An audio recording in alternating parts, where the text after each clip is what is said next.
आशक इजोत में अहाँ के स्वागत अछि। यह कार्यक्रम हमरा के एकटा अवसर प्रदान करै छथि कि हम बाइबल सँ जुड़ल चीज के अध्ययन क सकी आ यह जानू कि हमरा जीवन के लेल परमेश्वर के इच्छा की अछि। ई उद्देश्य के संग हम यह कार्यक्रम अहाँ के लेल प्रस्तुत क रहल छी। कृपया क देखू आ सुनू ताकि परमेश्वर अहाँ के जीवन के मार्गदर्शक ठहरे।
आशा के इजोत मैथिली कार्यक्रम में हम एक बेर और अहाँ के अभिनंदन प्रभु यीशु मसीह के मीठ आ पवित्र नाम से कह रहल छी।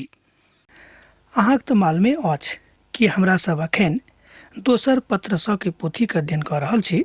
आजुक दिन हमरा सब ए पोथी के एक अध्याय के 15 पद से ल क 19 पद धरि देखब। तहन आजुक अध्ययन हम बुझे छी जे हमरा सब ए पोथी के अध्याय के 15 पद के पढ़ क आरंभ करब। एतद हम ही जानल चाहैत छी, अर्थात हम ही जतन करब जे हमर प्रथान कायल गेल बात अहाँ ए बातक सर्वदा स्मरण क सकी। ए बातक हमरा लोकनि ठाम देखलहुँ हैं दोसर पत्रसक पोथी एक अध्याय के 15 पद में। हमरा गेलाक बाद जाय शब्दक एठाम प्रयोग कायल गेल अछि ओ अछि निर्गमन। ओ तऽ बस एठाम मात्र अपन बाड़ी सँ जेबाक विषय में नहि कहैत छथि जे एठाम ए धरती पर अछि, मुदा ओ गप कऽ रहल छथि अपन देही के क्यों अब एठाम से जा रहल छथि, एठाम से विदा भऽ रहल छथि, अर्थात देह त्याग कऽ रहल छथि। एहि तरहक संकेत हमरा लोकनि एहि पद में देखै छी। ओ तऽ एहि बाजैत छथि जेना कि केओ अपन वस्तुक अर्थात बदल दैत छथि। ओ अपन वस्त्रक बदले के एठाम सँ एहि दुनिया से अपन यात्रा के आरंभ मानैत छथि। आर अब तऽ एठाम ई शब्द अर्थात निर्गमन शब्द मृत्यु के दिश इशारा करैत अछि। और ई तऽ कहियो कहियो ने मुदा सदा कालक लेल ई प्रक्रिया अछि। अर्थात जहन अहाँ जन्म लेने छी तहन अहाँके एहिठाम से जाय तऽ पड़त, अर्थात ई प्रक्रिया परमेश्वरक बनावल गेल पुरान प्रक्रिया छनि। आ जहन इसराइली सब मिस्र सँ बहरायल छलाह, मिस्र सँ सब बजावल गेल छलाह, हमरा सब तऽ हुनका सभक संगे अंतिम काल धरि छलहुँ हैं। मुदा ई तऽ अंत नहि भेल रहेक। इसराइली सब बहुत दिन धरि उजाड़िस्तानक बाट में छलाह और अंत में बाचा के भूमि पर चलि गेलाह। और मिस्री सब अहू ठाम धरि नहीं आयल रहत, किएक त ई हुनका सभक बस में नहीं रहन।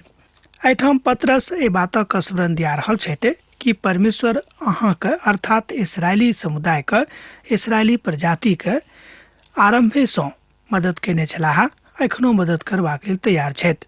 निर्गमन त मृत्युक समान छल, ई समस्त बातक अंत नहीं अछि। एहि बातक सर्वदा स्मरण में रखबाक आवश्यकता अछि। पतरस बाजि रहल छथि जे मृत्युक लग पहुँचक अर्थात मृत्युक लग पहुँचय वाला जे एकटा प्रक्रिया थिक ओ चलित रहथिक, अर्थात ई संसारक ई प्रक्रिया थिक जे परमेश्वर बनौने छथि तकरा केओ बंद नहीं कऽ सकैत छै। आरो एहिठाम परमेश्वरक वचनक महत्वक ऊपर जोर दऽ रहल छथि कि जाबे धरि अहाँ एहि संसार में जीवित छी ताबे धरि परमेश्वरक वचनक ऊपर जोर देने रहियौक आ तकर महत्व के बुझैत रहियौक। आर अब एहिठाम पतरसक पोथीक स्मरण रखबाक बात आबि रहल अछि आर एहि बातक बुझक सेहो जरूरत अछि जे कने तकलीफ तऽ आवश्यक हैत, मुदा आजुक दुनिया में दू प्रकारक शक्ति थिक जे संसारक बरगला दैत अछि। एकटा ओ शक्ति थिक जे केंद्रीय दिश में क्रियात्मक शक्ति अछि, दोसर गप में ओ एकटा केंद्रीय क्रियात्मक शक्ति अछि आर दोसर केंद्रीय विधात्मक शक्ति थिक। केंद्रीय क्रियात्मक शक्ति एहि बातक बाह्य रूप में लागू करैत अछि आर यह शक्ति अहाँक बा हमरा माथाक लग में भनभनाबैत रहैत अछि जे हमरा बा अहाँक परमेश्वर सँ अलग कऽ दैत अछि। आ दोसर जे केंद्रीय विधात्मक शक्ति अछि ओ बातक अंदर सँ लागू करैत अछि। आ पतरस एहिठाम एहि दुनू शक्ति के जे विचित्र अछि तकरे ऊपर अपन विचार दऽ रहल छथि, जे विचार हुनका पवित्र आत्मा देने रहनि। ओ कहैत छै जे कार्यात्मक बाह्य शक्ति थिक ओ केंद्रीय में रहैत अछि, अर्थात केंद्रीय शक्ति जे मनुष्य बाह्य रूप में कमजोर करैत अछि, आ दोसर जे विचारात्मक कार्यात्मक शक्ति थिक से लोकक मनुष्य के आत्मा से कमजोर कऽ दैत अछि, अर्थात हृदय से कमजोर कऽ दैत अछि। आर एहि शक्ति के प्रयोग प्रभुक वचनक साथ जोड़ के बताबैत छथि। एकटा बाह्य केंद्रीय क्रियात्मक शक्ति अछि एहि संसार में जतऽ अहाँ बा हम रहैत छी, और ई केंद्रीय शक्ति अहाँक बा हमरा परमेश्वरक वचन सँ अलग कऽ दैत अछि। आ दोसर यह शक्ति आन ठाम जहन पवित्रता में लेवल जाइत अछि ओ हमरा सभक परमेश्वरक वचनक लग में लऽ आनैत अछि। एतद हमरा लोकनि देखैत छी कि परमेश्वरक वचन दू धारी तलवार अछि, और ई दोसर जे वाचनात्मक केंद्रीय शक्ति थिक ओ लोकक परमेश्वरक वचन सँ अलग कऽ दैत अछि। आर मात्र यह एकटा क्रिया अछि जे हमरा सभक परमेश्वरक वचन सँ आ संसारक विधा सँ अलग कऽ दैत अछि। मुदा जहन लोक रचनात्मक विधा में अर्थात क्रियात्मक विधा में परमेश्वरक वचन सुनैत छथि तहन हुनका हृदय में प्रभुक वचन काज करैत अछि। आ ई वचन सुनला सँ अर्थात सांसारिक जिंदगी सँ मनुष्य अलग कऽ दैत अछि आ मनुष्य परमेश्वरक सानिध्य में आबि जाइत छथि। पतरस कहैत छथि जे हमरा सबके अपन अपन बुलाहटक आर चुनल गेलाक बहुत बेसी पक्का करबाक आवश्यकता अछि, आर एहि अधिकारक ऊपर हमरा सभक विश्वास करबाक सेहो अछि। किएक तऽ हमरा लोकनि एहि बातक बहुत बेर बिसरा दैत छी। किओ प्रश्न उठा सकैत छथि जे अहाँ कोना कऽ जानैत छी जे पवित्र बाइबल परमेश्वरक वचन अछि। एक गोटे प्रश्न कयलथि कि अहाँ कोना कऽ जानैत छी जे पवित्र बाइबल परमेश्वरक वचन अछि। जहन हम अहाँक अपन प्रभु यीशु मसीह के सामर्थ्यके आर हुनक आगमनक समा देलहुँ हैं तहन हमरा सब चतुराई सँ गढ़ल किस्सा के सहायता नहीं लेने छलहुँ हैं, मुदा हम स्वयं प्रभु यीशु मसीह के प्रतापक देखने छलहुँ हैं। दोसर पत्रसक पोथी 1 अध्याय तकर 16 पद एहि बातक कहैत अछि। हमरा लोकनि एहि बातक जानैत छी कि पत्रस स्वयं प्रभु यीशु मसीह संगे छलाह। ओ हुनक स्वर्गीय आत्मिक और ईश्वरीय ज्ञान के देखने छलाह। ओ स्वयं हुनक ईश्वरीय स्वरूप के दर्शन कयने छलाह। तहन हुनका से कोनो बात एहन नहीं छलनि जे लुकायल रहनि। ई बात हमरा सभक लेल बड़ महत्वपूर्ण भऽ जाइत अछि। हमरा सब धूर्तता पूर्वक एहि बातक प्रचार नहीं कयने छलहुँ हैं, किएक तऽ पवित्र बाइबलक आधार महिमाक ऊपर अछि, आ ई नहि कि पवित्र बाइबल कोनो एमहर उमहर वाला परिकथा थिक जे लोग बड़ नीक ज्ञान सँ वा अपन अपन बुद्धि सँ धूर्तता के साथ रखने अछि। से बात ने, पवित्र बाइबल तऽ ऐतिहासिक और सत्यक ऊपर आधारित एकटा पोथी थिक जे मनुष्य के परमेश्वरक सानिध्य में आनैत अछि और हुनक कर्तव्य के स्मरण कराबैत अछि। तहन हमरा सब गोटे के परमेश्वर के कृतज्ञ रहबाक जरूरत अछि, किएक तो अपन एकलौता पुत्रक पठा कऽ एहि ज्ञान के हमरा सभक लेल मजबूत कऽ देलनि। अपन पापक छोड़ऽ चाहैत छथि तहने मनुष्य कोनो बातक सीख सकैत छथि, अन्यथा नहि।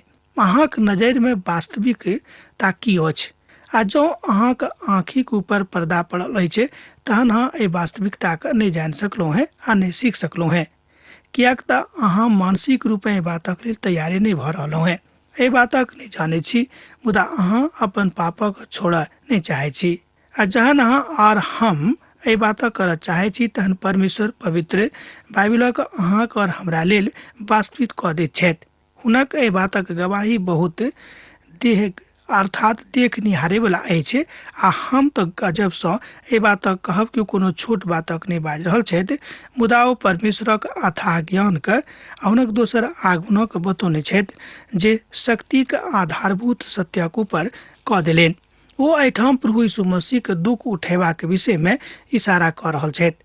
ओ एहि बातक आगाँ बड्ड स्पष्ट कऽ दैत छथि। प्रभु यीशु मसीह परमेश्वर पिता सँ आदर और महिमा पैलाहा, जहन ओ प्रताप में महिमा सँ ई वाणी सुनाई पड़ैत छनि, ई हमर पुत्र छथि जिनका सँ हम बड्ड प्रसन्न छी। अर्थात स्वयं पिता परमेश्वर एहि बातक कहलनि कि ई हमर प्रिय पुत्र छथि, हम हिनका सँ बड्ड प्रसन्न छी। आ जहन हम हुनका संगे पवित्र पहाड़ पर छलहुँ हैं तहन हम स्वर्ग में सँ एहि वाणी के सुनने छलहुँ हैं। दोसर पत्रसक पोथी 1 अध्याय तकर 17 आर 18 पद।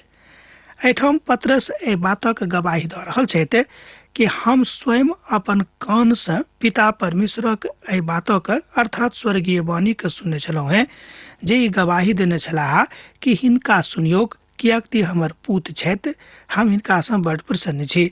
एहिठाम पत्रस यीशु के बदलल आ हुनक बदलल महाप्रतापक महिमाक रूपक दिस इशारा कऽ रहल छथि और हमरा सभक एहि घटना के महिमा के जानि कऽ आवश्यकता अछि। अर्थात दोसर गप में ई महिमा वाला घटना जे पहाड़ पर घटल छलै तकरा विषय में हमरा सब गोटे जानबाक आवश्यकता अछि आ तकरा ऊपर विश्वास करबाक सेहो आवश्यकता अछि।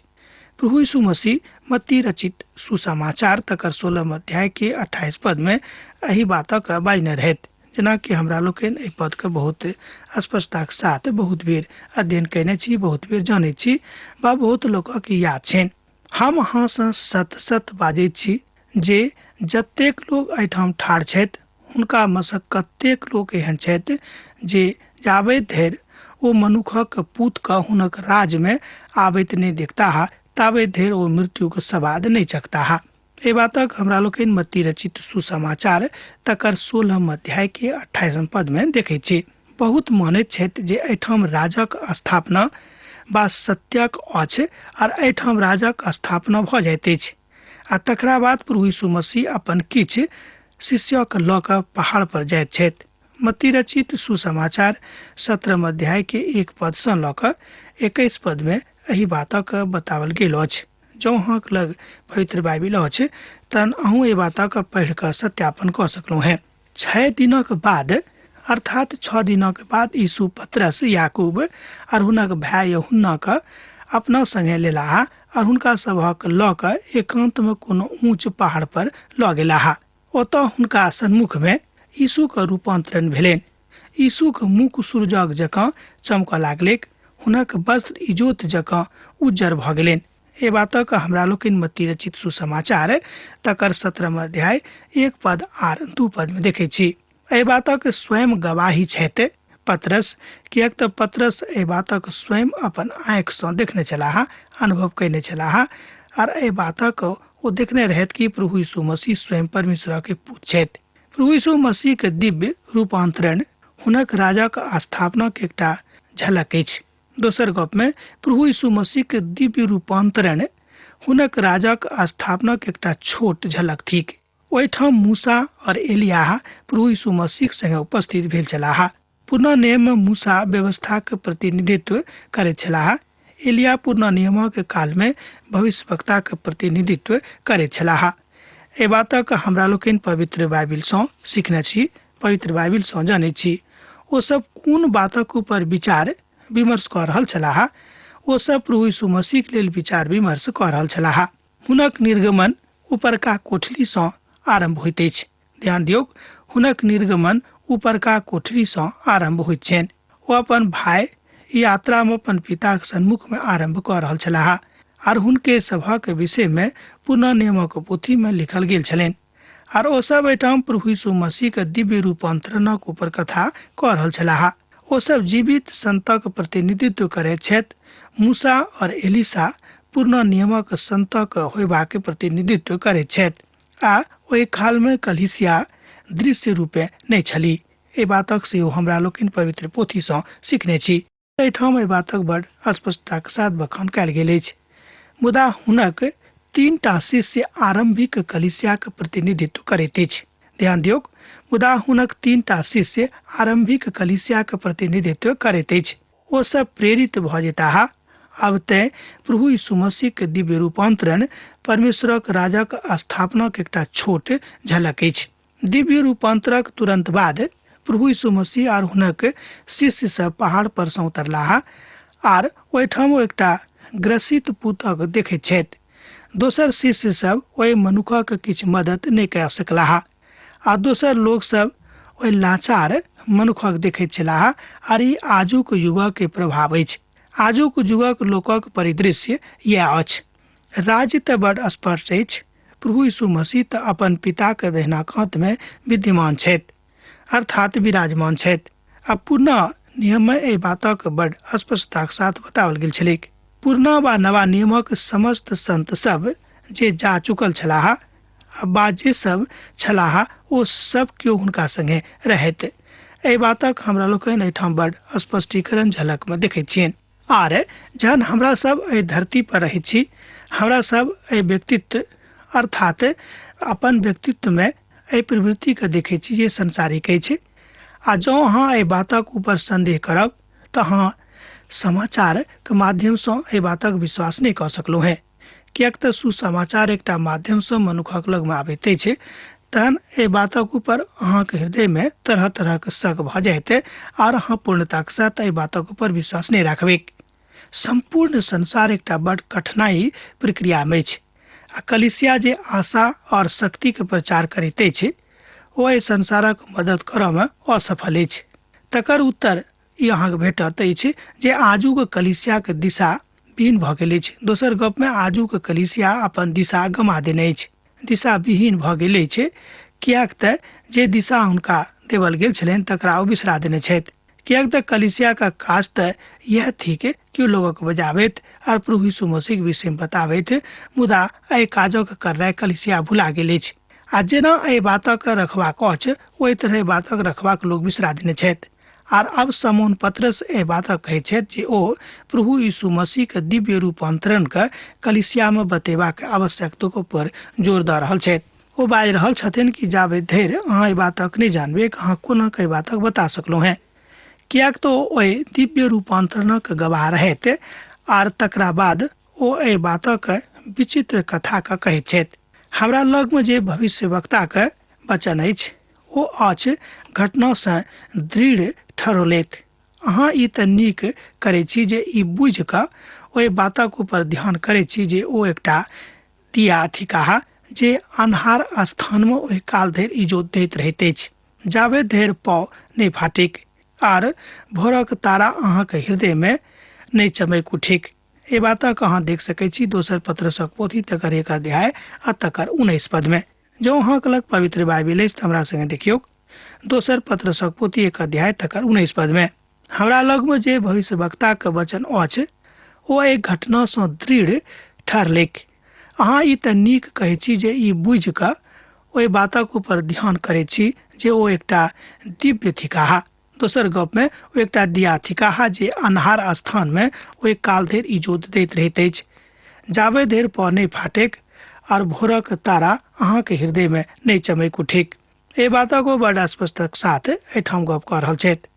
आर एहिठाम भविष्यवाणी के बड़ महान वचन अछि जे लोकक हृदय के बड़ स्पष्ट कऽ दैत अछि।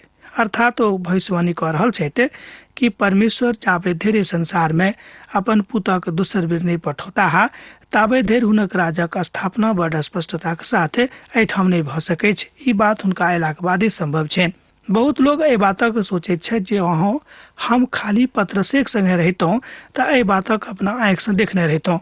हमर मित्रवर, एहि सबटा बातक कथाके साथ खाली गढ़ि कऽ देखनाइ उचित नहि, मुदा एखनो अहाँ प्रभु यीशु मसीहक संगे ओही तरह रहि सकलहुँ हैं जेना कि अहाँ पौलुसक कालमे वा पत्रसक कालमे रहितहुँ।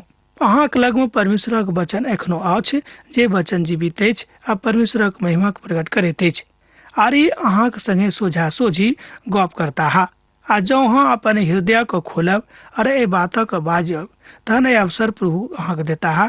प्रभुक वचन एहि कथासँ बढ़ि कऽ अछि और एहि कथाके सिद्ध ओ करैत छथि। आ तकरा बाद अहाँ भविष्यवाणीके कथाके ऊपर और बेसी मोन लगायब और पायब जे ओ बड्ड सकारात्मक विधा अछि, जाहिसँ अहाँ वचनक ज्ञानक आगाँ बढ़ा सकैत छी वा आगाँ लऽ जा सकैत छी।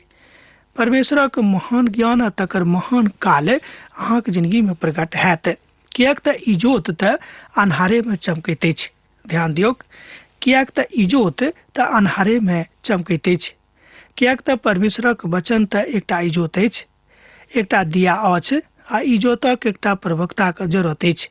सर्गक सूरुजक जकाँ एकटा केंद्रीय क्रियात्मक शक्ति थिक, जेना कि सूरुज अपन इजोतक दैत छथि आ ओ इजोत अर्थात सूरुज अपन इजोतक परमेश्वरसँ पाबि कऽ मनुखक दैत छथि आ संपूर्ण धरती हुनक इजोतसँ प्रकाशित भऽ जाइत अछि, अर्थात सबके इजोत भेटैत छनि।